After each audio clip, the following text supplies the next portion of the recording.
প্রথমে ধুয়ে মুসুর ডালটাকে সেদ্ধ বসিয়ে দিলাম। আজকে করব শিম ফুলকপি দিয়ে মুসুরির ডাল। ডালটা সেদ্ধ করে নিলাম, নিয়ে এবারে যেতে দিলাম ডালে স্বাদ মতো নুন দিয়ে দিলাম একটু হলুদ। ফুলকপিগুলো ভেজে নেব, এবার শিমগুলো দিয়ে দেবো। সব অর্ধেক করে ভাজা হয়ে গেছে, আমি এবার এগুলোকে তুলে নেব। দিয়ে দেব শুকনো লঙ্কা, একটু রাঁধুনি, দিয়ে দেবো একটু আদা বাটা। তো ডালটা ফোড়ন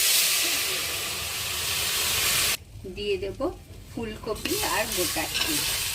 উষ্ণ গরম জল দিয়ে দিলাম, যেহেতু ডালটা গরম ঘন হয়ে গেছে, উষ্ণ গরম জল দিয়ে দিলাম।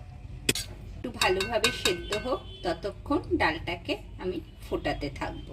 ডালটা হয়ে গেছে, দেখুন ডালটা একদম সুন্দর হয়ে গেছে।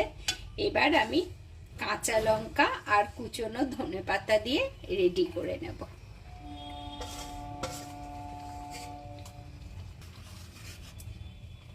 সবকিছু সেদ্ধ হয়ে গেছে, ডালটা সুন্দর হয়েছে।